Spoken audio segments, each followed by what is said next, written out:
With Charlie Pickering. Later, ex-footballers answer your questions on You Can't Ask That.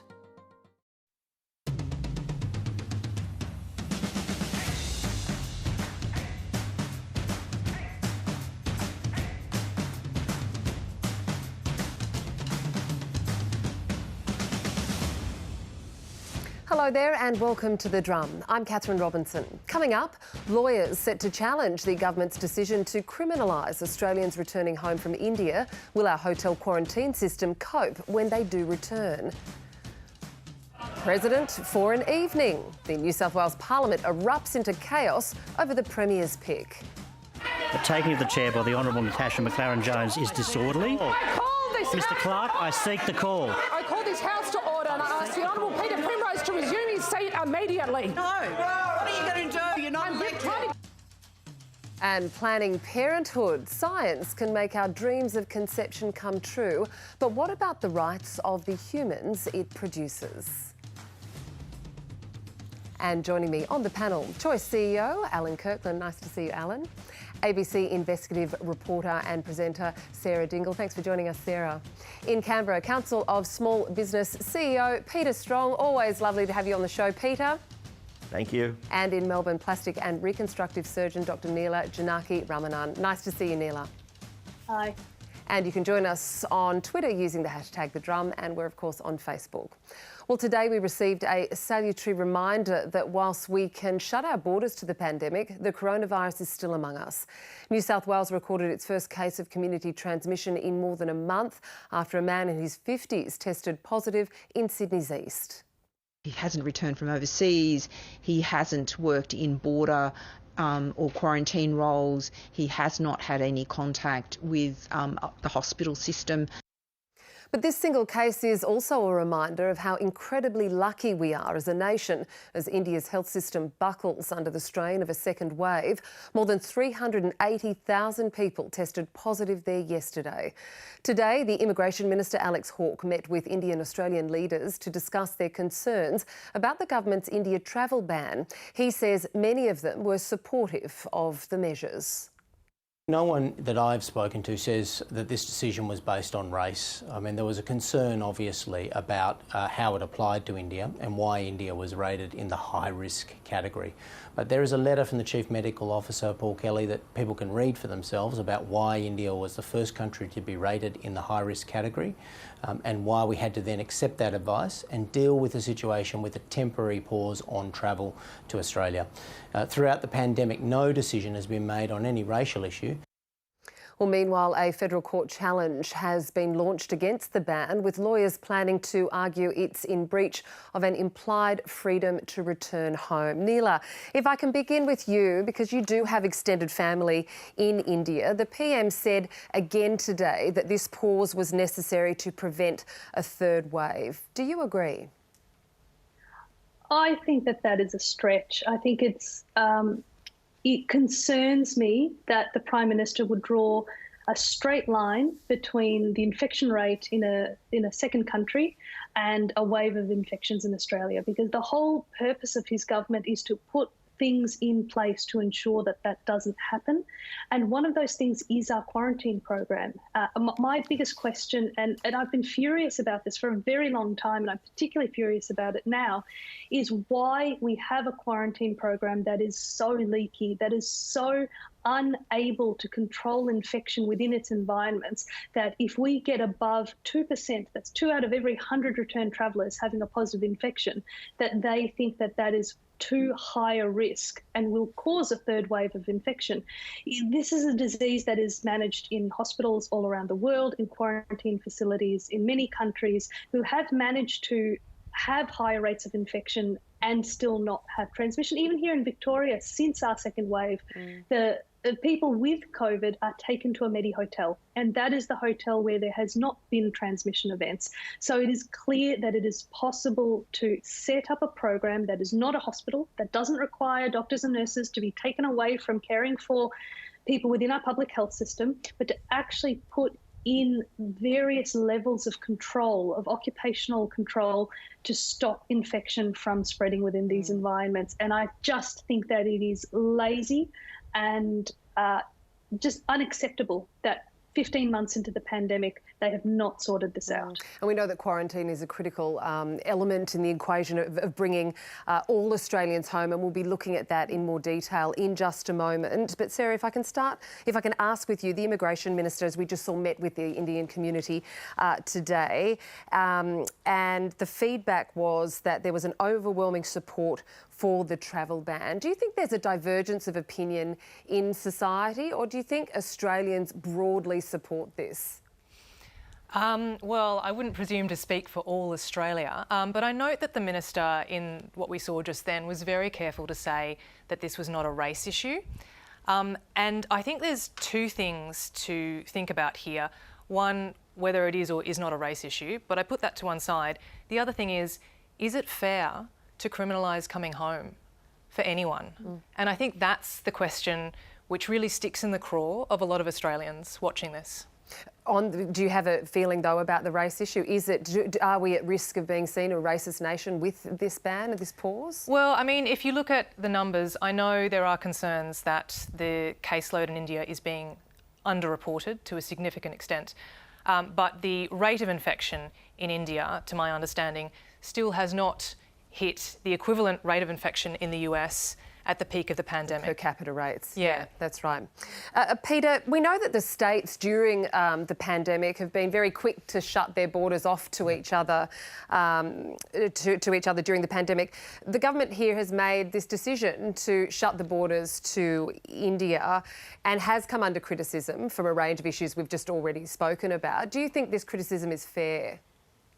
Well, what I'm hearing from a lot of members, etc., is they understand why we would stop people travelling from a place where it's so bad. I agree with Sarah, the criminalisation is where it's a step too far. So the members, the people I talk to, those opinion I value, they're saying that was a step too far. But we know that you're going to get re-elected if you're tough with border closures, as much as we question some of them, without a doubt.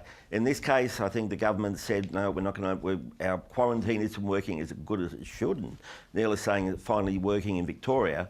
But I agree with Neela, this is what I hear back when we talk to people, is we've got to get the quarantine right. Now, we know we're going to have another pandemic, and hopefully a long time away, but we're going to have one. So let's get the quarantine right now. Let's do what we have to do now. So next time we don't have to go through all this fiddling around for 15 months. We can get it right straight away and then focus on the other things. But what I'm hearing from most people, they understand why there's a ban. They don't understand the criminalisation of people coming back.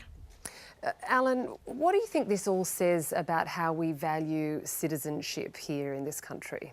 Oh, it does worry. I feel like Australia's become a smaller place through all of this. And in particular, you see this division in a lot of the online commentary in the way the government's actually treating this between Australians within Australia and Australians overseas. I mean, I think the role of the government is to help to provide and protect the safety of Australians wherever they may be in the world. Obviously, the way in which you do that varies if they're not in Australia. But at the moment, we seem to be saying, if it comes down to it, the priority is people who are already in here, and we're happy to make those who are overseas a second-rate problem. Do you think there'll be any lasting impact on the government, any blowback that lasts for a while over this? I think internationally we're going to see some big impacts for Australia. And I think we've tried to position ourselves as a very international and internationalist country, but there's no other country in the world that's done this. It's actually shut out its own citizens because they're coming from a particular part of the world. I mean, the Indian community is a huge part of the Australian community. We've got really strong cultural, sporting links with India. I think they're going to be damaged, and possibly for a very long time. Well, despite the furore, it seems likely that the travel ban will stay in place for the remaining 10 days. But what happens once Australians can return from India after being forced to stay in a country rampant with infection? The government says preparations are being made to receive them. Not only have we brought on board the National Resilience Centre in Howard Springs, we are tripling the capacity of Howard Springs, and that's occurring as we speak. Secondly, there are provisions being put in place to assist better testing in country at the point of departure, and I think that's a very important part of it, to make sure that we have that better testing in place. And then thirdly, we're looking at systems capacity right across the country. So all of those things are occurring. But today, we've learned more about just how compromised Australia's hotel quarantine system is. The Australian newspaper has obtained dozens of daily confidential reports documenting a range of breaches. It revealed that the Holiday Inn COVID-19 outbreak, which sparked Victoria's third lockdown in February, was caused by the swabbing of an unmasked infected woman in a hallway, not from the room of a man using a nebuliser, as originally claimed. Leaks have occurred at hotels in nearly every major capital except Darwin's Howard Springs. Last week, senior government ministers dismissed a proposal from the Victorian government for the construction of a bespoke quarantine hub on the outskirts of Melbourne. But yesterday, Scott Morrison said they were considering the request for funding. It's being assessed by our agencies now. I welcome the proposal. It's in contrast to some others we've received, it's a very detailed and comprehensive proposal. I welcome the fact that the Victorian government understands that in any facilities, when it comes to enforcing their public health orders, which is the quarantine order, that they would be running the operations and providing the support for those facilities to operate. Well, to discuss this, I'm joined now by Monash University epidemiologist Professor Mike Toole. Hi there, Mike. Thanks for joining us. Hi, Kathryn. If we can talk about India in just a moment, I'd like to firstly just pick your brains on the community transmission case that was revealed in Sydney's East today. Just how concerning is that? A man in his 50s who hasn't returned from overseas and isn't a frontline worker. Well, it is of concern. We call these cases orphan cases because we don't know how the person acquired the infection. So it means that at least one other person in the Sydney community is infected. Now, I expect that the contact tracers in New South Wales will track down all his contacts and will probably find that someone who's also infected had some link to hotel quarantine. That's what I would expect, because there's been no community transmission of coronavirus in Sydney for at least a month and probably more. So then is it fair to say that, or is it fair to suggest that the virus then hasn't been circulating in the community? You mentioned perhaps just one other person linked back to hotel quarantine. Well, we don't know how many people have been infected, but we do know that at least one must have had a contact with hotel quarantine. And if I take you back to December last year, we had the case where someone arrived from the US and infected eventually 151 people in the Northern Beaches by probably going to the Avalon RSL club. We never found out who that person was. But that's a very similar, that shows the possibility of a cluster like this. We know this man was active in the East. Those were the words from the Health Office. If we could move on to the situation unfolding in India. Flights from India, as we know, are set to resume here in 10 days' time. From a medical perspective, is it safe to do so? What's going to be different in 10 days' time? Well, going by current indications, probably nothing. We've had, as Neela said, 15 months to develop an effective system, and we simply haven't. Since November, the Peppers Hotel outbreak in Adelaide, we've had 17 separate leaks from hotel quarantine in the 5 mainland capital cities. And that's 7 in New South Wales, and 3 in most of the other states, and 1 in South Australia. So the system hasn't been working and continues not to work in some states. I think I've researched the policies in the 6 states, and it would appear that South Australia and Victoria have made efforts to address what we call aerosol transmission. And that's the spread of the virus in very small particles, and in most cases in hotels down the corridor from when people open their doors to the corridor. So only 2 states have done thorough ventilation audits. West Australia did do one, but they didn't act on the findings to prevent the transmission at the Mercure Hotel. The other 3 states, Queensland, New South Wales and Tasmania, have not done that. Likewise with masks. Those 2 states, South Australia and Victoria, give staff the very best protective masks, the N95, whereas the other states continue to give surgical masks, which clearly through the evidence, are not as effective as N95. So that's the problem. We can't seem to standardise our system. So what would a safe, standardised system look like then? How can we bring back our vulnerable Australians from far-flung places of the world and not so far-flung places of the world and safely quarantine them? Well, I would suggest that as soon as possible, the Chief Health Officers from the 18 jurisdictions, the Chief Medical Officer, and all the state and territory quarantine officers have a retreat. Take a day off from your busy lives. Look at the evidence on aerosol transmission. And there's a lot, including a study of a church in Sydney where one infected member of the choir infected 12 other people in the congregation who were up to 14 metres away. And then share each other's stories. Go right back to the breach in Melbourne in May 2020, and then come right up to Perth earlier this week, and come up with what I'd call a code of practice. We don't need legislation for that. We don't need lots of Senate committees and stuff. Just get those 18 people together and come up with a code of practice and just implement that standard procedure, those standard procedures across the country. Then we won't have these leaks and then lockdowns, borders closed, economic disruptions. We're in a good space at the moment. Let's keep it that way.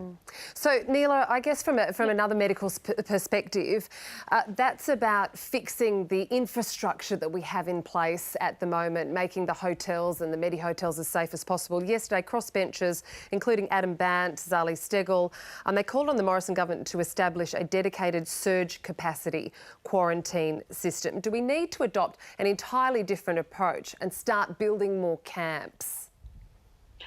Look, I think we need to overhaul the whole system. I agree with everything Professor Toole has said. The only thing I would add to that is I don't think that a top-down approach is necessarily going to solve this problem. I actually think that what they need to do, in addition to have a retreat, is talk to the workers, talk to the people on the ground, and find out what it is about the culture of that workplace that is stopping individual security guards, individual nurses from identifying issues.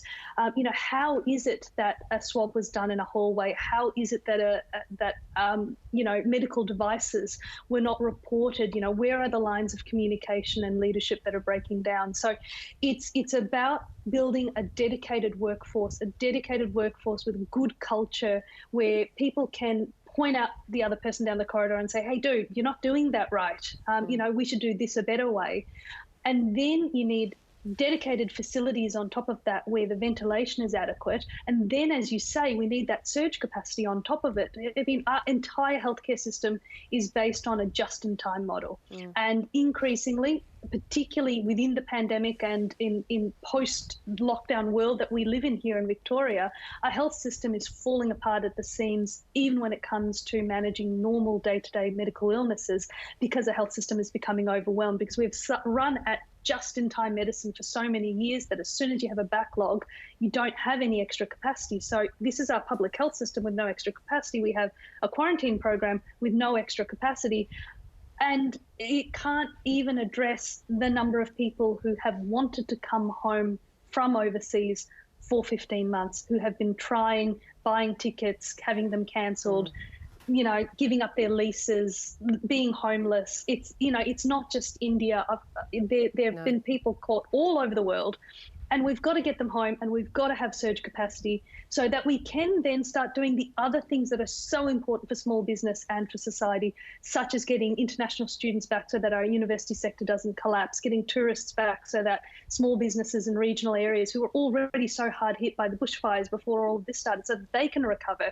This idea that we can just shut ourselves off from the world for the next 4, 5, 6, 7 years, that this pandemic might continue, is unsustainable. And we've got to demand that our government start thinking about this a bit more proactively and a little bit more courageously and creatively.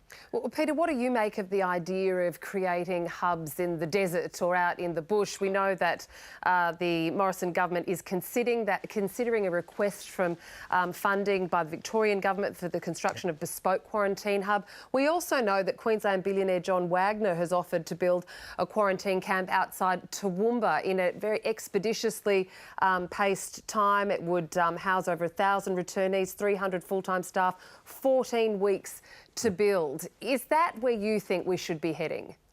Absolutely, and we surveyed the leaders of industry in the small business sector, and the one thing they said is we've got to get the quarantine right. And what Neela is saying, we don't understand why it's taken so long, and there is anger around this because of all the lockdowns and things that happen as a result of it, is we can do this. We know there's another pandemic coming, so what we're going to do is build something that's ready for next time as well. So this is what we have to do, and that's what I'm hearing from the members, is go and build that. If John Wagner's offering that, go and accept it.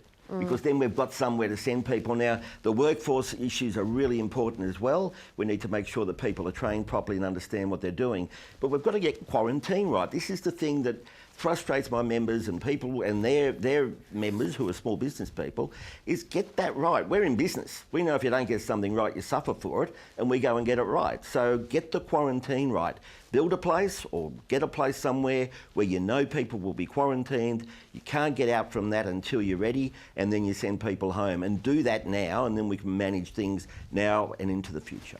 It's interesting, Alan, because it's been brought up there just by Peter, but continuously in discourse in the papers, etc., is that it's an issue between the states and the feds. And so if that's where it's at, how do you get through that impasse? Oh, it's incredibly frustrating. I don't know. I've worked in government and these things just get stuck, but I just think it's unacceptable. I mean, you get this argument that it's the Commonwealth's constitutional responsibility. The Commonwealth says that the states agreed to take it on at the start. I think it has to be seen as a shared responsibility. I don't think the Commonwealth government can continue to punt all of that responsibility to the states. It's the Commonwealth government that's got contact with the Australians who are stranded overseas, who've registered with DFAT. It's largely the Commonwealth that's imposing the travel restrictions. So it needs to take some ownership of the problem, and I think part of that needs to be a recognition that the capacity needs to grow. I mean, I think there's 9,000 people in India alone who've registered who want to come back, Australian citizens, tens of thousands more in other countries, and more people registering every day. So even if we do what Mike has suggested and fix hotel quarantine, that's still not going to be enough capacity to get more people safely into Australia. So we need to be looking at other options. Sarah, have you got any bold ideas? Yes, please, Peter. Yeah, I was going to say, we can't forget the states here in this. Everybody's involved in this blame game. The states know they're going to get re-elected. It's about politics. And they've got to bring that national cabinet together and look each other in the eye and say, what are we going to do as a group? And the feds should be doing this, and the states this, and somebody else something else. They've got to come together as a group and show that leadership as a group. That's what we need, and that's what's missing. Sarah, do you have any bold ideas on this? I mean, we've heard everything from, retreats to fixing the current infrastructure to the camps. I mean, what do you think seems like the most sensible?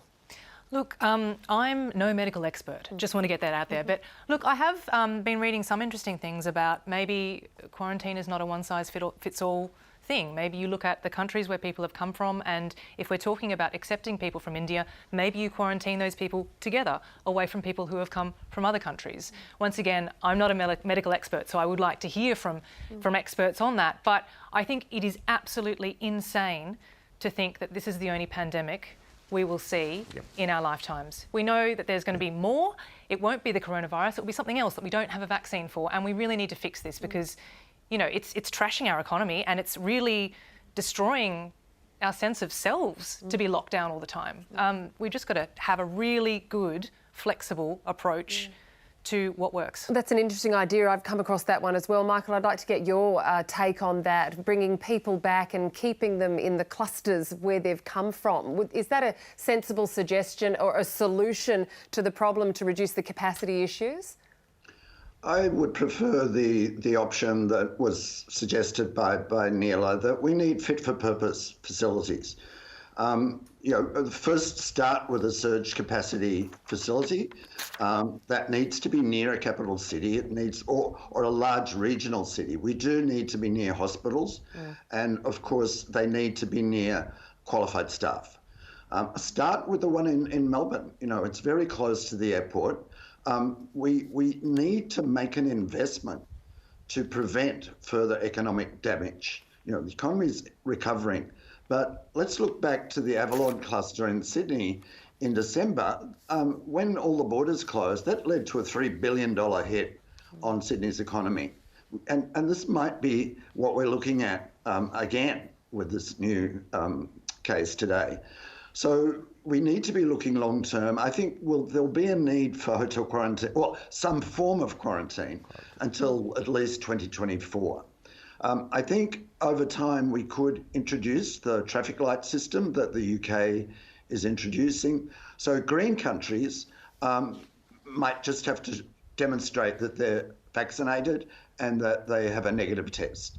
And at the moment, there's not many green countries, but most of the small Pacific countries, Taiwan, Laos, I was going to say Singapore, but they're now having a cluster of cases. And then amber could be those that have low rates of community transmission. And I think entertaining the idea of home quarantine for people from amber countries would be worth doing. And I think that would prevent overwhelming the system. But I think overall, we need a much longer term strategy for this, because we're not going to be out of this anytime soon. And just briefly, Neela, you know, that idea, sorry, Michael, of home quarantine seems just like such a long way away given where we're at right now, doesn't it? But Neela, just to Michael's point there about these quarantine areas need to be near hospitals. If there was the idea of sending the quarantines out into camps, you know, like your Howard Springs, etc., if they're not near medical facilities, is that a concern? Because some of these people coming back might not just be potentially COVID-19 positive, they might have an array of issues that they need help with if it's undiagnosed issues that they haven't been able to get to because COVID's been ravaging wherever they may be. Absolutely. So there is a rights issue in terms of the detainees as well, because that's what they are. They are being detained for the purposes of quarantine to ensure that they have access to safe, adequate medical care themselves. But the other thing to keep in mind is that when you have an infectious disease, if you have a complicated system to transport someone who is ill, someone who is producing aerosols because their airway is unstable, that is an infection risk. And so putting people who potentially need hospital care as part of their illness far away from a hospital risks infecting transport staff, ambulance staff, helicopter staff. That's how you get transmission. So what we actually need is to minimise the exposure while providing adequate care to the people who need it. No one perfect solution, but shouldn't detract from trying to find one. We are going to leave this topic now, but I'd like to thank you very much, Professor Michael Toole, epidemiologist. Thank you for joining us. Thank you.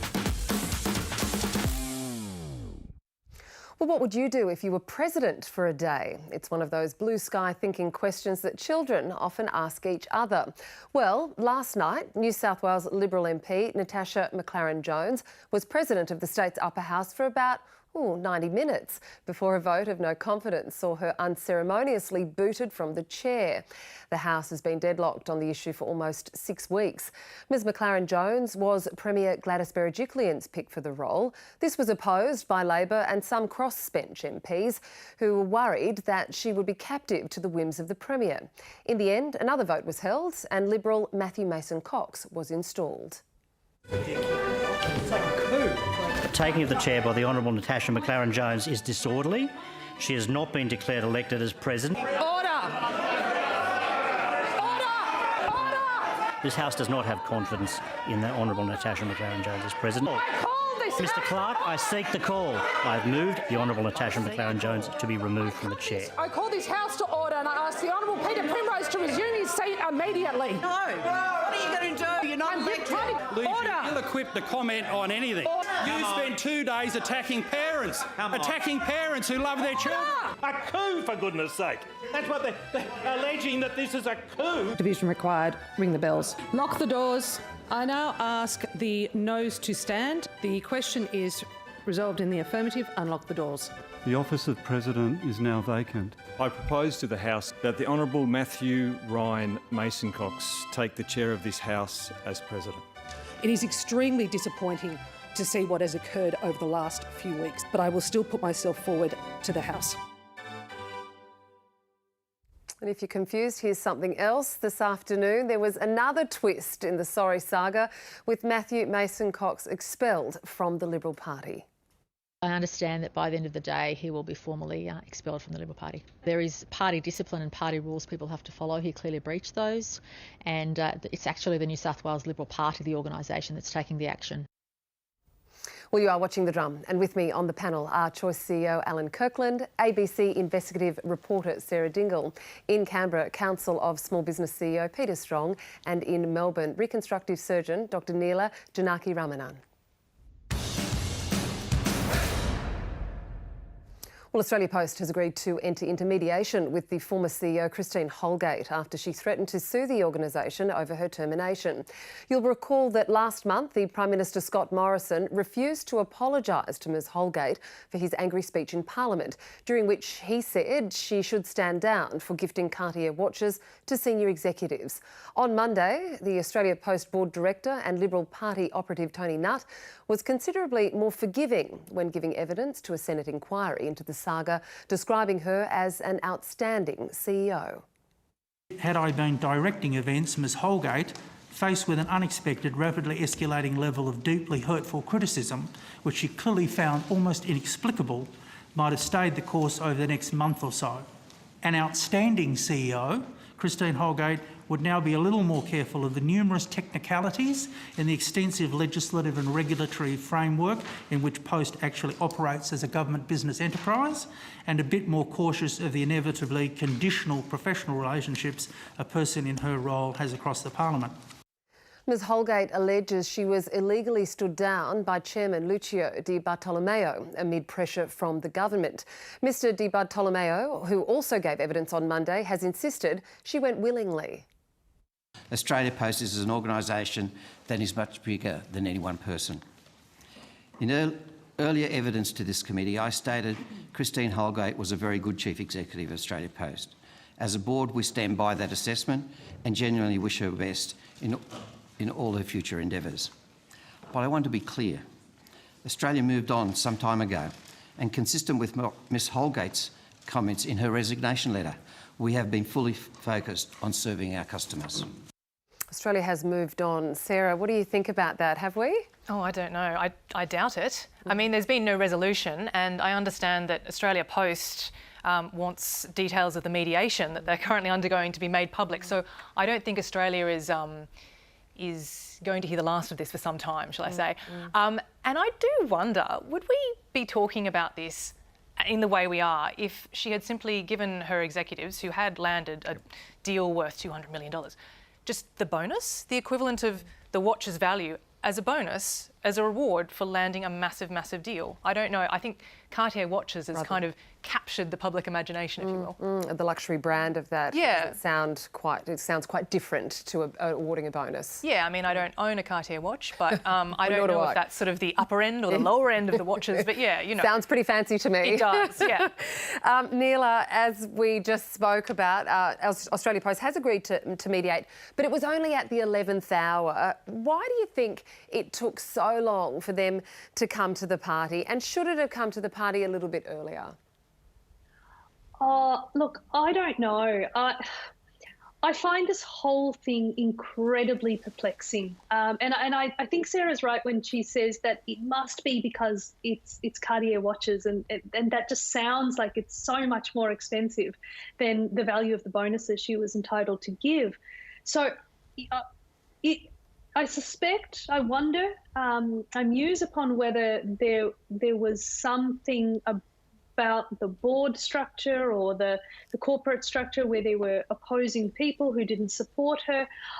I don't know, but the long and short of it is we haven't moved past this, and I don't know why we ever got here, and I'm not sure why we're not moving on, because it seems like the work that she did was so valuable. The deals that these executives landed for Australia Post, which is such an important thing for Australia, was really important as well. And so it all seems like a big mountain out of a molehill, but which is providing a distraction from perhaps other things, and maybe that was the point. Alan, we may move on more quickly now that it's not going to court and that it's mediating. Why do you think Christine Holgate had to threaten legal action to get to mediation? And if you put your lawyer hat on, is that the best way forward? Look, I don't make a big thing of the fact that it took that threat to get to mediation. That's kind of part of the kabuki theatre of these sorts of disputes. I mean, often it requires that sort of threat of litigation to get the parties to the table. And it's probably happened relatively quickly in the context of this sort of employment dispute. I just say that sort of dispassionately as a lawyer. But I think in her interest, the best thing is for this to be mediated. I mean, I don't think anybody would want to have the detail of this raked over in court. It's already been raked over before parliamentary committees, as we've just been watching. I think it's in her interest, as long as you can get a fair outcome, to reach that through mediation rather than some drawn-out litigation. Well, the detail will probably be forthcoming, as we've just heard and Sarah alluded to there. Peter, do you think Australia Post is gearing up for a bit of a fight here? I mean, they're saying that Miss Holgate must make her public, must be public with her settlement demands. I mean, why do you think that they've requested this? Well, it's a circus, and we talk about it and we think, oh, look, just let them fight among themselves. Labor started it, the Liberal Party made it worse. They're all having a blue, it's just big business. We've got employers out there who said they'd love to give a Cartier watch to staff if they can find them. You know, we've got lots of businesses, 200,000 jobs we can't fill at the moment. Much bigger issue. I'd rather talk about that than somebody that gives out watches instead of money. Is there a problem, Alan, with the way that these entities are set up by the government? I mean, they're set up almost like they're not government entities and then they're to operate autonomously, but then the government steps in when they're perhaps not so happy with how they're performing? Oh, the government needs to make up its mind here. I mean, successive governments have set up bodies like Australia Post as effectively government-owned corporations. You know, they've got their own board, their staff aren't public servants, they're not required to apply or comply with a whole bunch of government policies and other legislation that applies to, say, government departments. With that comes a certain letting go. Like, you sort of hand it over to the board and it's the board's job to manage the enterprise in the interests of the shareholders, who are effectively the Australian people.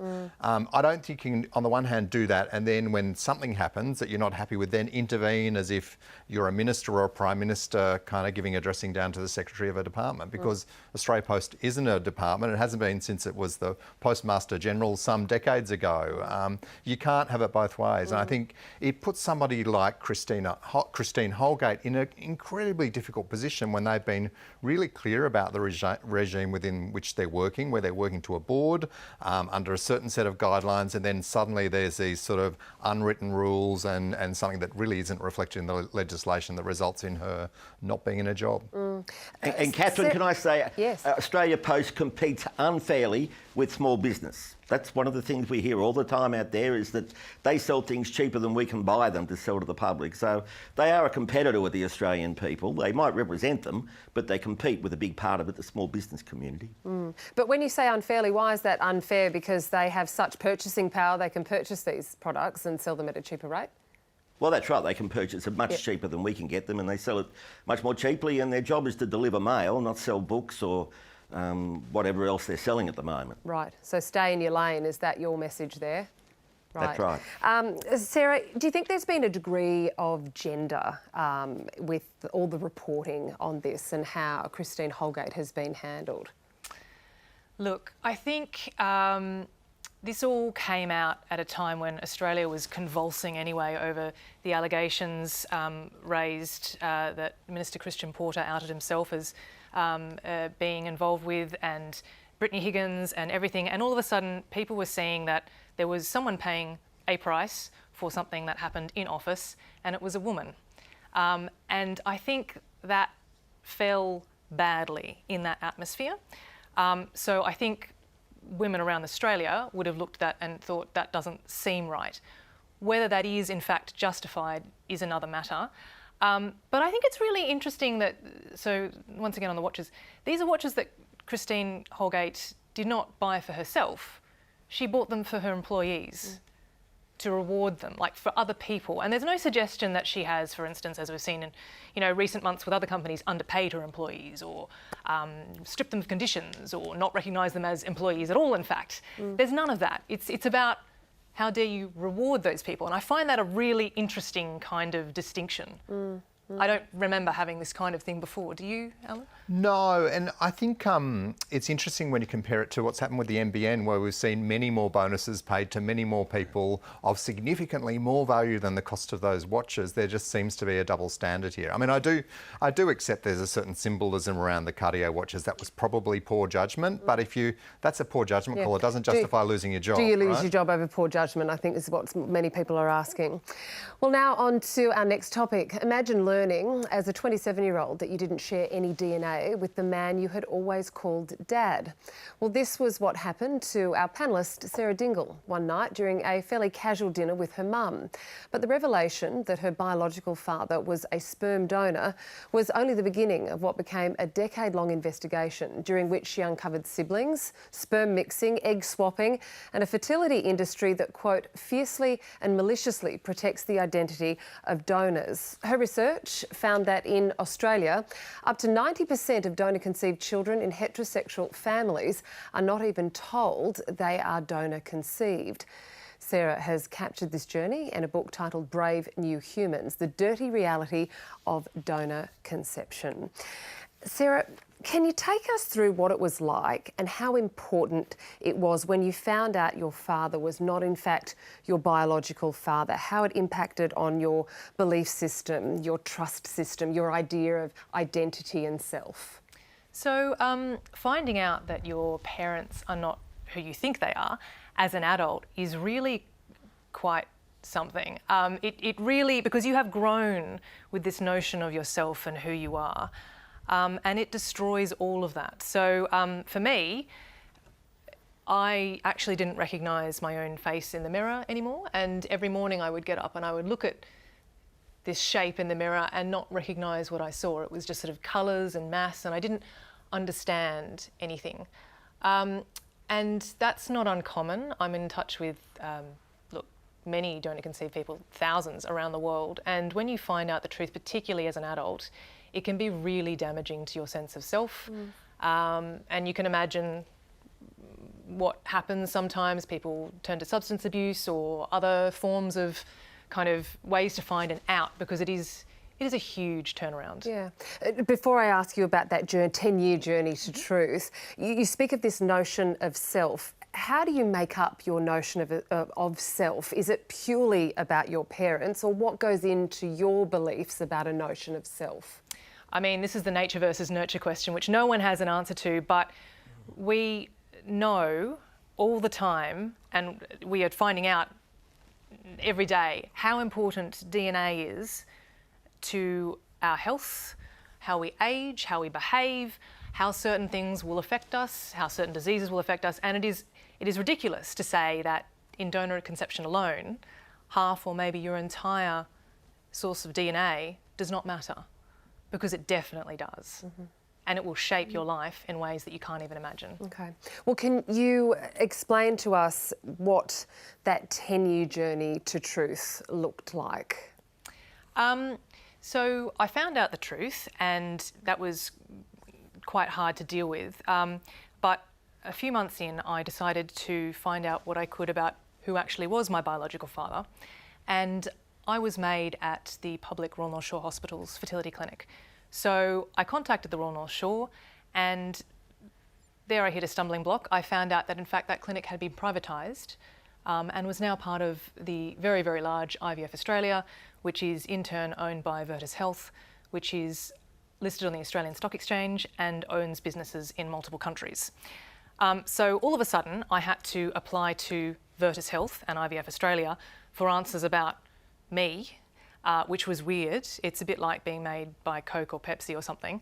And when I did that, I discovered that I did not have any right to access any information, because the woman being treated is the patient, but the result of that treatment is nothing. So I had no entitlement to the records of, quite literally, my own conception.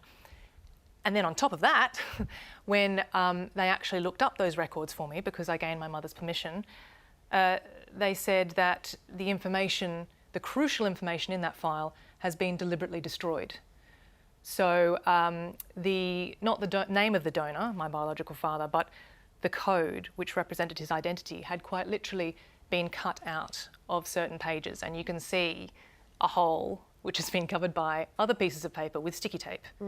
And do you think that is because at the time that donor, your biological father, had agreed to being anonymous? So this is certainly something that the fertility industry will say, that donors were guaranteed anonymity and so on and so forth, and it doesn't matter that we tampered with or destroyed medical records. Well, I mean, it does matter when you do that.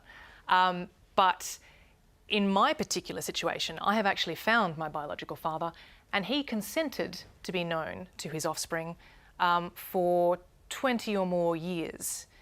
And obviously we were never told. And in fact, the destruction is not total. So when I went public with this, I forced the Royal North Shore to conduct not one but 2 investigations. And they found that many records were destroyed for many donor-conceived people, but not all. And I have at least 2 biological half-siblings whose files were not tampered with. So what do you think was going on then? Because it doesn't seem like there was this systemic push to destroy this information. This was probably seen as a fledgling industry back then, or grappling with the laws and the framework, or the non-existent laws really, laws. and the no laws, and a framework. Or are you suggesting something more sinister was going on with the practice back then? Look, my clinic was not the only one that destroyed files, and in the case of other public fertility clinics, I outline in my book how there was one clinic in Sydney, for instance, which killed women because the donor sperm they were treated with carried venereal disease, carried HIV. So knowingly. And records, they did not know that the donor was HIV positive, but they had to go back and go through their patients to find out who had been affected. And records at that clinic, people have told me, were destroyed. At my own clinic, I don't know if it was the risk of liability for something like HIV or a congenital condition. What I suspect at my clinic was that any stated family limits policy they had, so donors donating to no more than perhaps 10 families, you hit the limit and then you start destroying files. Because if you do that, no one can prove that you breached the limits. And the man who headed up my clinic admitted in a Four Corners in 2005 that he breached the limits at his own clinic. Okay, a lot to digest in all of that. It's a big book. Alan, you're in a same-sex relationship. You have kids. You've got 2 mums and 2 dads here. What conversation have you had with your kids about where they're from? When was it important to bring that up for you with them, and how did they receive it? You know, in a funny way, I don't actually remember when we first started talking about it, but if I go back to the beginning, I mean, everybody makes different choices. Everybody has different choices available to them if they choose to try to create a family. In our case, we were really clear that we wanted to be able to have kids in an environment where the kids would know their biological parents. But the other part of it for us was that we've never used that language sort of as part of day-to-day talk. Like, you know, my partner and I are both dads, their mums are both mums.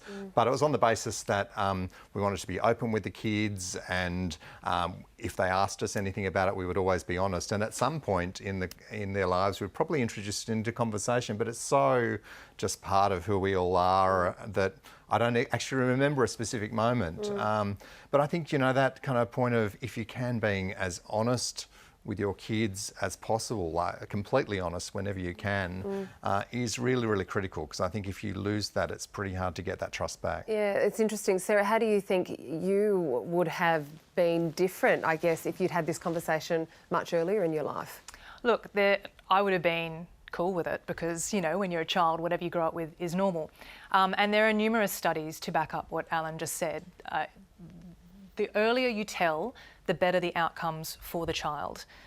But it's not just telling them the truth about being donor conceived, it's also about them being able to know their biological parents, parent or parents, and also their half-siblings. And as I understand in your case, Alan, that's not an issue, because, you know, you guys all know each pretty other. easy to find. It's a tight family unit. Just go next door. But you really do need to know not just your biological parent, but your brothers and sisters. So does this mean then, Sarah, it's not enough to have two parents who love you, who look after you, who keep you safe, who bring you up with good values? Is that not enough? Do you need to know more? Would you say that to an adoptee? I think in I'm adoption... just saying, I'm just asking if that is not, why you need more than a loving, secure, family knit relationship. Well, as in adoption, we recognise that adoptees not only need, every child needs, a loving, secure family unit to grow up in, but we recognise that their biological families are also really important, and it's important for them to know who they are and to have access to those people growing up. And like, love is wonderful. It's great for children to grow up in a loving situation, but they also need the ability to look after themselves and to protect themselves. And if you don't know who your half brother is, for instance, how do you know that you haven't slept with them? And this is a real issue when we don't have a nationally legislated, regulated industry in Australia, for instance. We don't know how many children an individual donor has fathered or has mothered. I mean, you met your half-sister and she was a friend, and then she ended up being your half-sister, so that's very, very real for you. It's a real thing. Peter, your niece, I believe, is in a same-sex marriage, is going through all of this at the moment. Can you tell us a bit about their experience and what they decided to do? Oh, well, they went through it some time ago and they decided they wanted a kid, and they approached another relative who he said was quite happy to donate, and they did it at home. They worked it out. He donated. They did what they do, and they've got a child now. I think the child's about 5 years old, and the father, the biological father, is uncle, and it's all very good. It's going quite well. There's no dramas. The child's quite aware of what's going on. It's nobody thinks anything of it, really, to be honest. It's just one of those things that we do in the modern world. I think that's a shift too. I mean, the traditional kind of approach to this is stuff you need to be awkward about and sort of hide, whereas I think for lots of people I know, same-sex couples who've got kids in all sorts of different arrangements, it's just kind of normal. And as Sarah said before, kids don't question that. Like, if they, what is their life, is their reality, that's normal for them, and that's how most of us live our lives now. Thankfully, that's possible. Neela, when looking at the fertility industry as an industry, do you think it's run ethically, or do you think it's come a long way and now is run to a standard that's acceptable? Look, I think the fertility industry is a challenging industry. There was such a significant leap in technological capabilities, which took the human race, and I'm not being hyperbolic here, from a point where not everyone could have children. And I know that the fertility industry doesn't necessarily deliver that to everyone, but to a point where there was a technology that was very exclusive, very expensive, and now the technology is available across the board. Now, the fact that humans have been engaging in their own at-home fertility treatments for thousands of years is separate to this. You know, in my very extended friend and family circle, there are children who are being raised by people who are not their biological parents, that are a niece or a nephew instead of a daughter or a son biologically, but have been raised in that way and have not necessarily been told of that. And so what the fertility industry is doing is taking this very this very old-fashioned way of creating families and put it into an industry. And I do think that because it is an industry, it has to be held to different ethical standards. Because when people make these decisions for themselves, they make negotiations with their own friends, their own family members.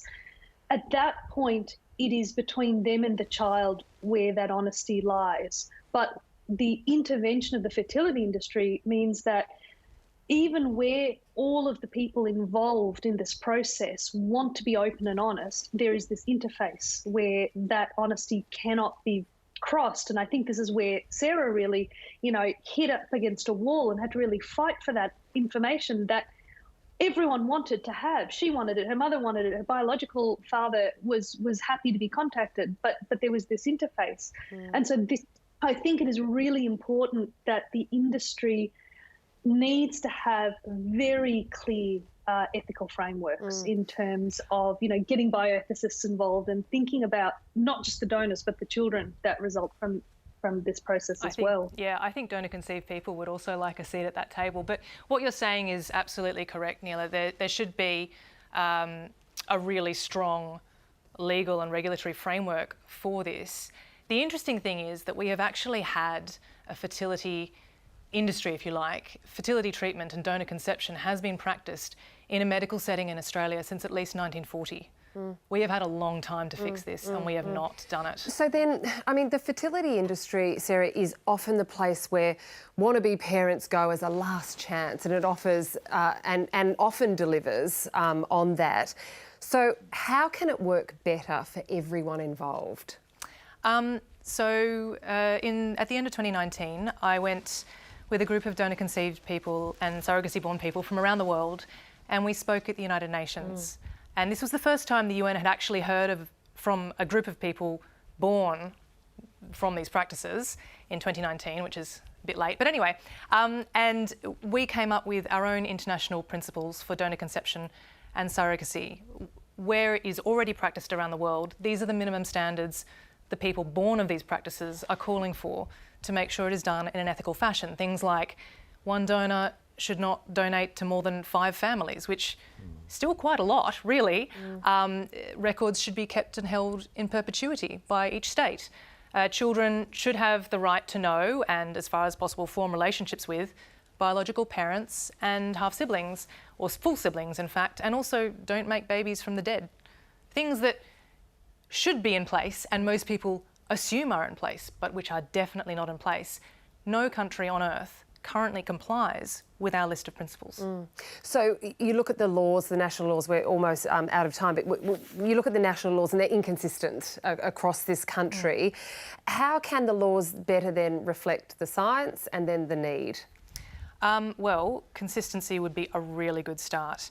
The federal government declined to do anything about this in 2010 when the Senate held an inquiry and made some really good recommendations, one of which is a national donor register, because it's not enough to have maybe a state-based donor register in, say, Victoria. That donor could also be donating interstate. They could be shipping his donations interstate.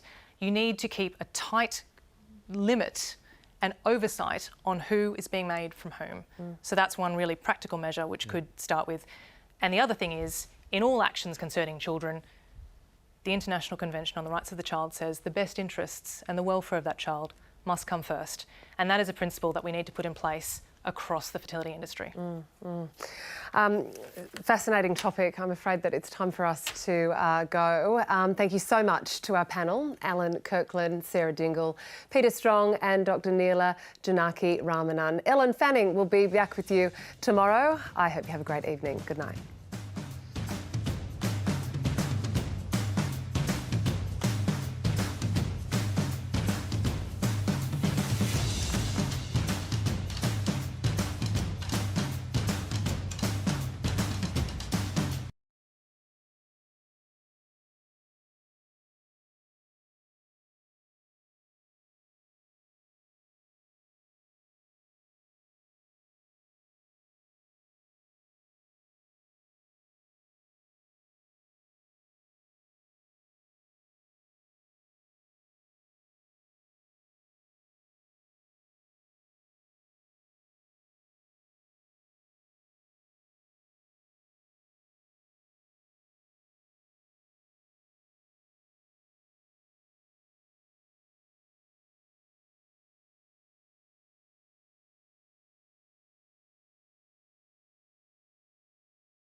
One here in particular will be open till 10 p.m.